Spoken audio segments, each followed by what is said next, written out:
Hi everyone, my name is Charlie and today I'm going to be doing the On My Shelf tag.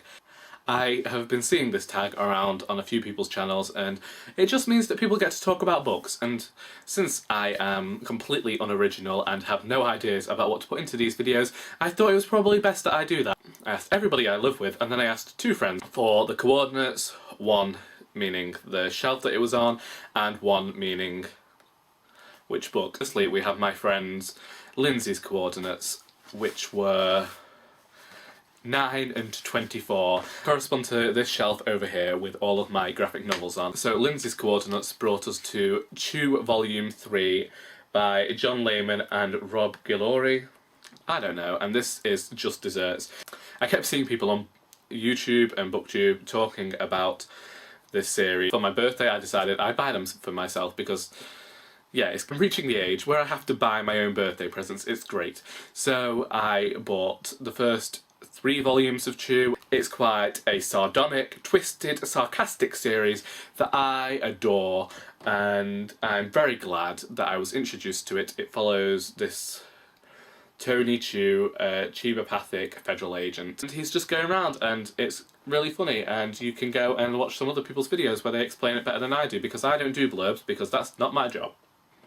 That's on my father's, and he chose 10 and 5, and that brought us to A Dance with Dragons by George R.R. Martin, which is the 5th book in the Song of Ice and Fire series. It's a very heavy book. This is actually the most disappointing book in the series for me. I feel that where the characters begin in this book, even though they go through over 1,000 pages worth of story, their characters aren't changed that much by the end of the 1,000 pages.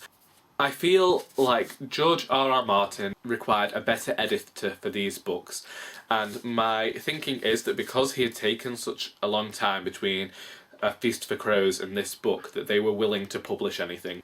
That's probably not the nicest thing to say. My favourite character is Cersei, and he does some terrible things to her in this book. Next, we have my brother's coordinates, which were 12 and 18. So we got A House to Let by Charles Dickens and a whole host of other writers, and I read this earlier this year. So the first story is written by Charles Dickens and Wilkie Collins. Wilkie Collins also wrote The Woman in White and The Moonstone. Then you've got Elizabeth Gaskell, famous for North and South, and Adelaide Ann Proctor, who I had never heard of before.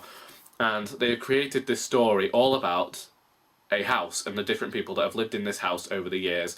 And there's a poem about one set of these people, and basically it begins with these two people trying to solve the mystery of a house across the road. And so all these different stories come together, and in the end you get your answer.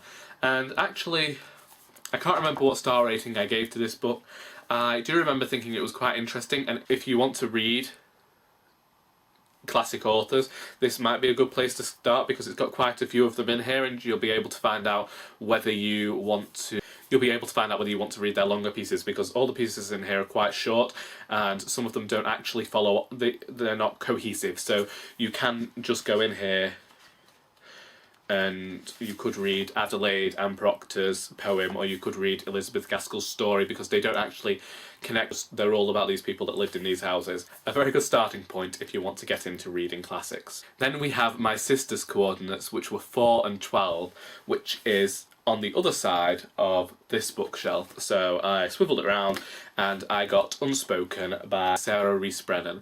I read Sarah Rees Brennan's Demons Lexicon series a few years ago, and it's brilliant. I did have a few problems with the second book in that series, but I've kind of forgiven them, and it's one of my favourite young adult series of the moment. So when she announced that she was writing the Lindburn Legacy series, I was very pleased.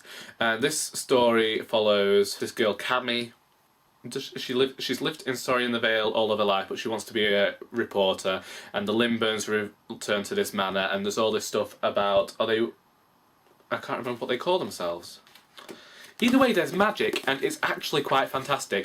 And because it's all set in a small village, you're able to believe that people have kept all these secrets for years.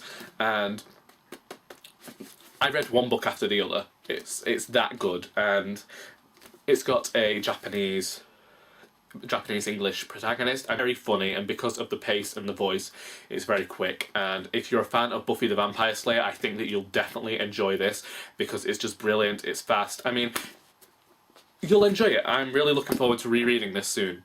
So that's Unspoken, but if you also read the Demons Lexicon series, that is very good as well. And I recommend this writer, Sarah Rees Brennan, really good. She's quite good friends with Cassandra Clare and Holly Black, so, you know, if you get on with her, you'll probably get on with her. Next we have my mother, who, being my mother, decided to be funny, or as funny as mothers can be, and chose the coordinates 10 and 10, which gives us The Gospel of Loki by Joanne M. Harris. No, it doesn't. It's Loki. Either The Gospel of Loki or The Gospel of Loki, I cannot be sure. However, I do know that this is a very funny book. I recommend listening to it on audiobook, because that audiobook is just fantastic. I don't know who narrates it, but I am listening to it, and usually I speed it up to triple speed, but because it's such a short audiobook, because this book's quite short, it's gonna go really quickly, and I'm really enjoying it. I'm really enjoying listening to it, and it gives a different history of Asgard and Norse mythology, and it links in with her other books, Rune Marks and Runelight, and I really enjoy it, and I'm really enjoying listening to it, especially from Loki's point of view, and yes, good book. My friend Liz did some coordinates, so we got 12 and 25, which took us back down to the classics shelf, which gives us The Brothers Karamazov by Fyodor Dostoevsky. And that was a mouthful. I have no idea what this book is about, but I was at the Bakewell bookshop last year. I'm part of the consumerist culture, so I'm going to buy this book, and I'm going to pay £10 for this book, even though it was only $10, so I got ripped off, and I don't care.